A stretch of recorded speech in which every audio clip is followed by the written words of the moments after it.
ପିଲାମାନଙ୍କ ଯେଉଁ ଚିନ୍ତାର ଖେଳ ଦେଖି ବହୁତ ଖୁସି ଲାଗୁଛି। କାରଣ ପିଲାମାନେ ଆଜି ଯେଉଁଭଳି ଭାବରେ ତାଙ୍କର ବ୍ୟାଟିଂ କରୁଛନ୍ତି ଏବଂ ଯେଉଁମାନେ ବୋଲିଂ କରୁଛନ୍ତି ଉଭୟଙ୍କୁ ମୁଁ ଧନ୍ୟବାଦ ଦେଉଛି। ସେମାନଙ୍କର କାର୍ଯ୍ୟକଳାପ ଆଗରୁ ଉନ୍ନତି ହେଉ। ଏ ଯେଉଁ ଷ୍ଟୁଡ଼ିଓ କ୍ଲବ୍ର ଆୟୋଜକମାନଙ୍କୁ ସେମାନେ ଯେଉଁ କରିଛନ୍ତି 10 ବର୍ଷ କଳି ଆୟୋଜନ କରିଛନ୍ତି ସେମାନେ ମଧ୍ୟ ମୁଁ ଧନ୍ୟବାଦ ଦେବି। ଏହାଦ୍ୱାରା ପିଲାମାନଙ୍କ ଉତ୍ସାହ ହେବ।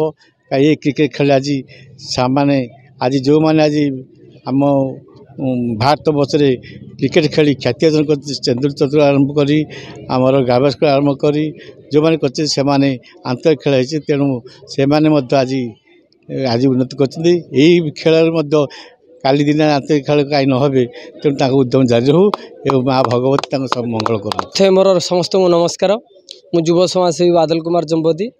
ଏହି 10ମ ସଂସ୍କରଣରେ ଆମର ସଭାପତିତ୍ୱ କରୁଥିବା SPLର ତପନ କୁମାର ସାହୁ ଯେଉଁଭଳି ଭାବରେ ଅନୁଷ୍ଠିତ କରିଛନ୍ତି ଆଉ ଆଜିର ମୁଖ୍ୟ ଅତିଥି ଭାବରେ ମାନ୍ୟବର ପୂର୍ବତନ ବିଧାୟକ ଶ୍ରୀଯୁକ୍ତ ରଘୁନାଥ ସାହୁ ଏ ଫିଲ୍ଡକି ଅତି ପୁରୁଣା, ଆପଣ ଯଦି ନୂଆ କହିବେ ଅତ୍ୟୁକ୍ତି ହେବ ନାହିଁ।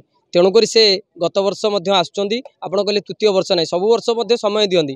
ନ ଆସିପାରିଲେ ମଧ୍ୟ ତାଙ୍କ ବ୍ୟକ୍ତିତ୍ୱ ହିସାବରେ ସେ ଆମକୁ ଜଣାନ୍ତି ଯେ ମୁଁ ଯାଇପାରିବି ନାହିଁ କିନ୍ତୁ ଆସନ୍ତି। ତାଙ୍କର ସେଇ ବ୍ୟକ୍ତିତ୍ୱ ପାଇଁ ଆମେ ଏ ଅଞ୍ଚଳର ଗ୍ରାମବାସୀ ଏ ଆଖପାଖ ଯେଉଁ 7ଟି ପଞ୍ଚାୟତର ପିଲାମାନେ ଖେଳୁଛନ୍ତି ଆମେ ମଧ୍ୟ ବାବୁଙ୍କ ଉପରେ ବହୁତ ଖୁସି। ତେଣୁକରି ଏତିକି ଆମେ ବାବୁଙ୍କଠୁ ଆଶା ରଖୁଛୁ।